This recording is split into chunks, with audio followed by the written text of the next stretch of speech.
Welcome to Frequencies, a satellite podcast brought to you by ST Engineering iDirect, where we take a closer look at shaping how the world connects. Recently, ST Engineering iDirect presented a webinar entitled The Devil and the Deep Blue Sea. The webinar, which touched on a variety of important themes in the maritime industry today, was moderated by KD Adamson, the Futurist-in-Resident at Futurenautics. KD Adamson is a catalyst and visionary for those building the future of shipping, maritime and the blue economy. Now we are catching up with KD again to discuss some of these ideas further, and with connectivity at top of mind. Please enjoy our 4-part interview series hosted by Andrew Faiola, Head of Mobility at ST Engineering iDirect. In today's episode, Andrew and KD discuss the need to shift from silos to ecosystems, the emergence of 5G and the fourth platform, and the role of autonomy in maritime's future. We hope you enjoy the conversation. Hi, Kate. Welcome back. Great to have you here. I just want to thank you for joining us in this new series of podcasts that we're going to be doing as a follow-up to the webinar that we did last month, The Devil in the Deep Blue Sea. During that, we covered a number of topics from 5G to the blue economy to sustainability and decarbonization. And the objective over these next couple of podcasts is really to dig deeper into some of these themes and discuss them in a bit more detail. So thanks again for joining us and welcome back. It's a great pleasure to be here. Thanks for the invitation, Andrew. So one of the main themes that you brought up during the presentation in the webinar was about 5G and the fourth platform. And of course, we didn't spend a whole lot of time on it then, but could you talk a little bit more about, what's the difference between the fourth platform and the third platform, and why should that matter?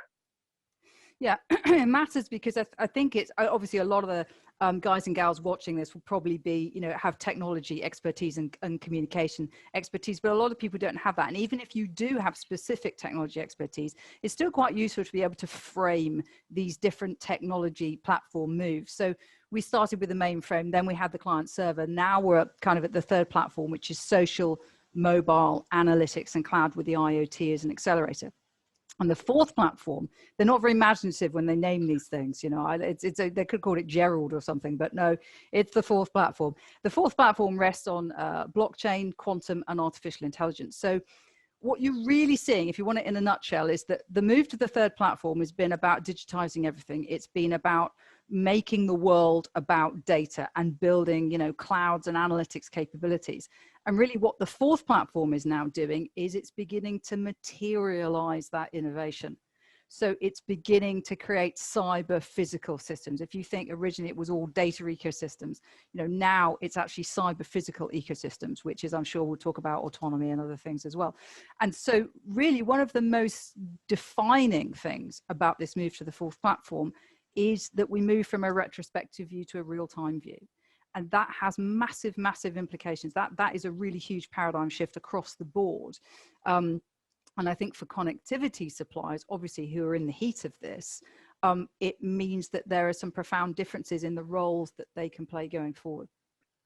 Okay, no, that's really interesting, because I think what I heard there was that third platform really was a transition, particularly in the shipping industry, as we talk about it, from, let's say, paper and analog into digital systems. But now that we're in that mode, now it's getting into this, as you described it, that cyber physical environment that is going to create just a massive change. And you mentioned real time and you mentioned AI, and I think about in this industry autonomous vessels, and we at ST Engineering are involved in some trials for autonomous vessels ourselves. We have a number of customers that are in the process of doing different types of autonomous vessel projects. And I just wanted to sort of take your view. When I think about autonomous vessels, the shipping industry is not a homogeneous industry. You've got ferries, you've got cargo ships, you've got all sorts of things. And does autonomous vessels mean robotic ships going everywhere and no seafarers anymore, and everything is, Cyberdyne systems. How do you see it? I think that there are a range of interdependent and reinforcing technology trends around autonomy, and they also relate to decarbonization and circular economy as well. So I think what we're all tending to do, if you like to, and I work across every industry you can think of, but I have a particular fondness for shipping and maritime. And I think if you like ships and you like the sea, then what you automatically do is you assume what the future will look like based on the same demand outlook of today. And, all the other systems are the same, and just maritime is going to change. And that's actually the wrong way to look at it, because the technology trends that are driving towards autonomy are actually going to affect all sorts of other things, and that will include the demand outlook. So if you say that the ship of the future may well be highly digital and it may have autonomous capabilities, but the other thing it will also need to be is decarbonized. The other thing it would also probably need to be is designed from a circular perspective, so that the materials in that ship actually can be reused. So once you start saying, how does autonomy fit into that wider context? Are we going to have fleets of robot ships? Well, we're probably just going to have fewer ships, because circular economy is not just about making things more sustainable. It's also about reducing demand. It's about producing less. And if less things are produced, then you need fewer ships to carry them. But there may be completely new value chains around autonomy, circularity, and decarbonization, which are going to need connectivity and real-time data and information that won't just be about how is the ship being sailed, but what cargo is on that ship, and actually where does that match the record stored in the blockchain every 5 minutes. So yes, autonomy is one of these trends, and it's something that maritime quite naturally looks at, because that, if you're into ships, then of course an autonomous ship is the big obvious technology leap. But actually I think you've got to realize that there may be opportunities around autonomous ships, but are we just going to pursue autonomy? No. I think there could probably be maybe larger fleets of smaller autonomous ships, but they're also going to need to be decarbonized. They're also going to need to probably be circular. So there's a whole range of opportunities and changes there that are not just about an autonomous vessel. So, okay, that makes complete sense to me. But if I'm a service provider and I'm looking at the landscape, and I'm seeing this technology really almost shift out from beneath my feet in many ways, from just providing a connectivity service. If you were to give some advice, what specific areas or applications do you think a service provider who's looking to remain relevant should really be focusing on as a priority? I think that the thing that's important is what's always been important, which is the customer.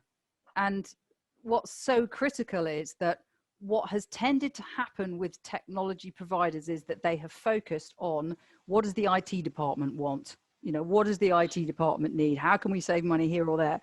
And, as I've been saying for a very long time, and we've been saying, actually, Andrew, for a very long time, the value proposition of connectivity is not limited to the IT department. It's not limited to, crew welfare. It is actually a cross-business value proposition.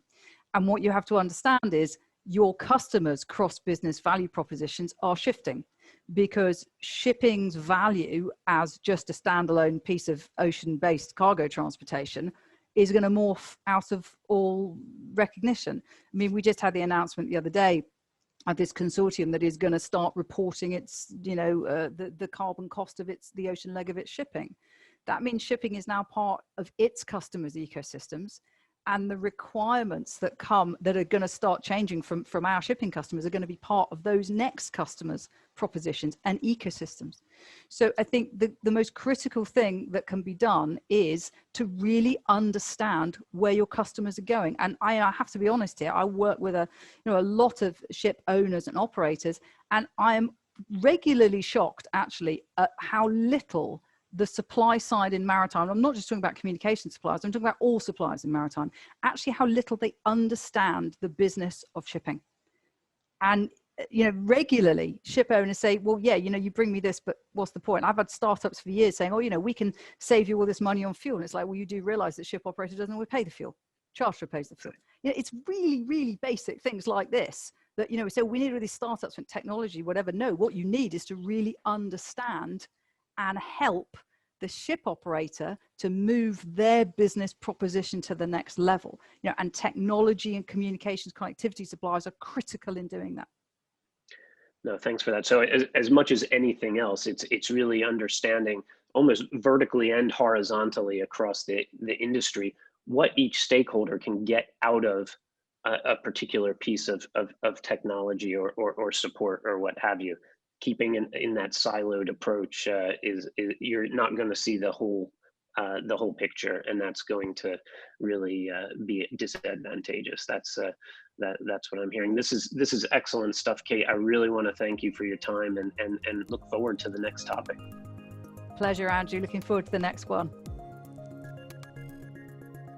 If you enjoyed this conversation with Katie Adamson, be sure to check out the other episodes in this series. We cover a broad number of maritime topics that span technology, sustainability, and more. Thank you for listening to this Frequencies podcast. You can find other episodes on a range of topics wherever you listen to podcasts. Please join us again for more conversations with ST Engineering iDirect.